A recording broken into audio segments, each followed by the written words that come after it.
or the EMT model should be the most accurate, and often it runs the exact code that runs on the real system, on the hardware. That should be kind of like the North Star, like the most reliable aspect. But often the RMS model, the Excited model, sometimes that's being outsourced to a third party to develop that, and maybe they're not as well validated. You know, sometimes we're finding certain suppliers that will have the same gains and the same control parameters, and the response is completely different. And the response is you should just tune it to match, you know, and it doesn't give you a lot of confidence that those models are really reflective of the actual control systems.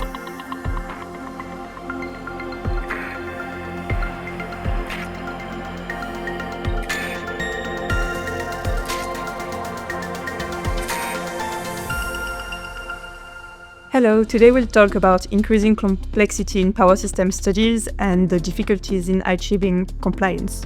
We are consultants from Blake Clough Consulting today, and we'll have a great conversation about harmonics, sub-synchronous oscillation, modeling, and collocated plans, as well as stability markets and tenders. So why are EMT models increasingly required over RMS models now?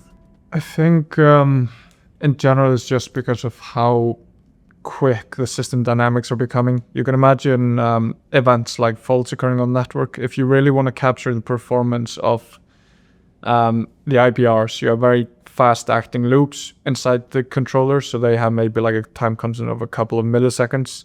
So when you're doing EMT analysis, you'll be able to embed a lot more of the very fast acting transients that happen. So there's a little bit of limitations in the RMS models where you're running them at a higher time step. They maybe have some simplification to allow them to run kind of at that at that time scale. Whereas the EMT models, they'll be a bit more accurate. They'll be able to encompass more of the dynamics. They will give you a more full representation of the plants, if you kind of imagine it so. So I think when you're seeing more kind of fast transient phenomena in the network, then you're leaning towards the EMT models to give you a better kind of visualization or representation of the actual performance of the plant on site than you'd maybe be able to capture using RMS simulation tools. What challenges do projects face with model submission requirements and model encryption? In the last few years, you know, NISO now requiring submission of both an EMT model as well as an unencrypted RMS model, and there's a lot of performance requirements as well. So for example, in the RMS model, things like the requirement to operate with a 10 millisecond step time. So quite a lot of, particularly in the fault cases, you have issues with model stability and models not converging properly with a 10 millisecond step time. So that can be a common issue. There's also things like flat start. There's a requirement that the RMS model can initialize from the load flow and not have any initialization transient. So that has been that's been a challenge as well, particularly for grid forming battery projects. But I think slowly with time, like as the different inverter manufacturers have kind of been through this process a few times, they're kind of getting used to it and adapting to the requirements. So it's smoother than it has been in the past, but yeah, it's still proving to be a bit of a challenge. And with the PSCAD submissions, there's things like requirements for snapshot files, accuracy between the RMS and the EMT model will also be a big challenge. So yeah, there's a lot of aspects, and yeah, I think the other one is, let's just say the running unencrypted sort of open box model. So typically when we do the studies, we're given like a black box encrypted model. So we can't see the kind of proprietary information of the control systems and things like that. But when the model, we then do the study with that black box model, and then we'd send it back to the manufacturer, who'll then submit, we'll then unencrypt the model and then submit it directly to NISO via an NDA. But this can be really problematic if you have multiple different vendors. So if you have, for example, a co-located client or one supplier providing the plant controller, a different supplier providing the inverter level control, then you have an issue where the PVC manufacturer can unencrypt their model and the inverter manufacturer can unencrypt their model, but then there's no way of creating one model that has the full system. So some projects have gone through like a third party, so you have a trusted third party where you give access to both the unencrypted PVC model and the inverter model, and then they incorporate that, and then that goes directly to NISO.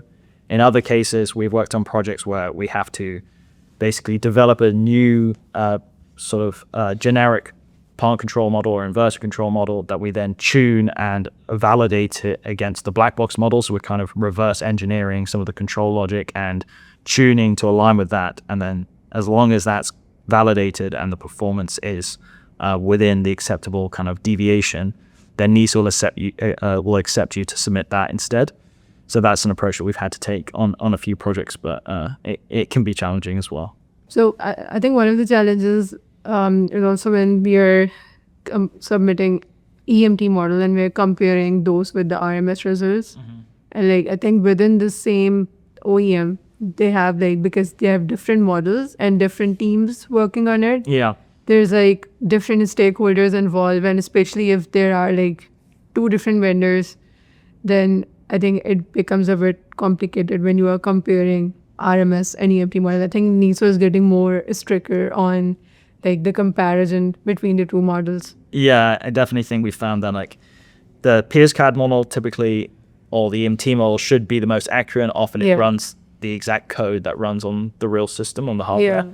So that should be kind of the North Star, the most reliable aspect. But often the RMS model, the Decided model, sometimes that's being outsourced to a third party to develop that, and maybe they're not as well validated. Sometimes we're finding certain suppliers that will have the same gains and the same control parameters, and the response is completely different. Yeah. And the response is you should just tune it to match, and it doesn't give you a lot of confidence that those models are really reflective of the actual control system. So some providers are better than others, but NISO in recently have gotten a lot more strict on their expectations, which I think is fair. There's no point in submitting these models if they're not really representative of the real system. So So now we'll talk about co-located plants. So what are co-located plants and why is it a topic now? So when we talk about co-located plants, this is typically, for example, a battery project, which is co-located behind the meter with a solar project.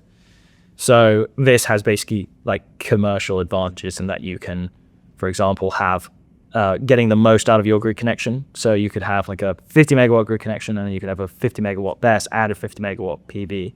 And you can, for example, when it's not sunny, you can use the BESS to trade and the markets. You can also use the PV to charge the BESS. So there's kind of commercial reasons why it's beneficial to have these two co-located behind the meter. And so this is driving quite a lot of people to want to do that. And from a compliance studies perspective, has its own challenges. So one, these are pretty much always multi-vendor. So you have one providing BESS, one inverter management by PV, and then maybe another third contractor which is doing the plant control. So you often have the issues with the model submission. You also have more complex control philosophies. So you need to ensure that maybe, as in the example I gave you, a 50 megawatt BESS and a 50 megawatt PV, the net total power can't go above 50 megawatts if that's your registered capacity.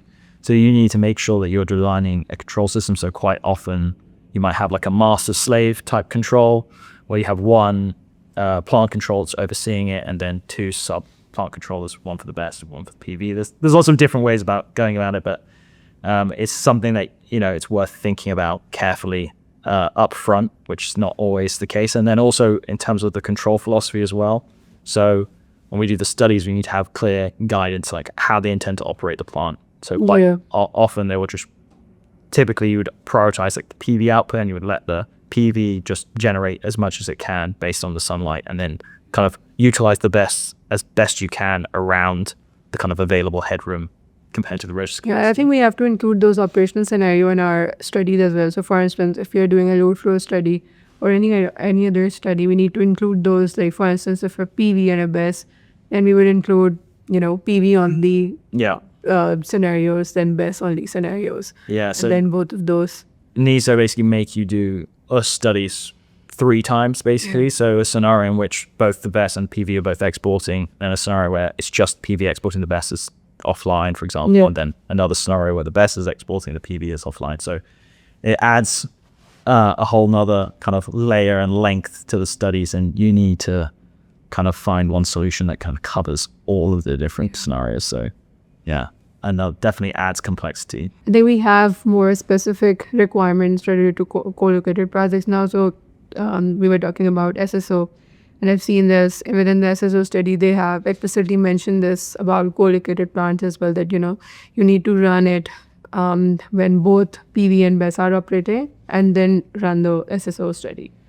So yeah, I think we have like more clear specifications on how we do studies for such plants. I think another challenging aspect, especially with regards to compliance for these co-located plants, is that you start to worry about behavior kind of between the two different technology types. So instead of when you, let's say, only have a BESS, and you can kind of worry about you only have maybe one plant controller, and your BESS will just almost act like one unit, essentially.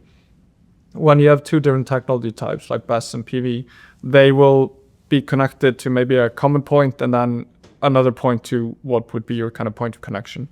And what's the issue there is, if you're running, let's say, dynamic simulations where you have different control philosophies for different technology types, and you maybe have even different kind of ways of controlling the active and reactive power from each technology type, then there can also be some interaction between the two.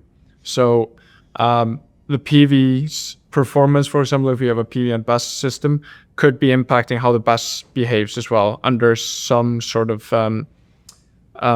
network conditions. Let's say in the event of a voltage dip or a voltage kind of increase.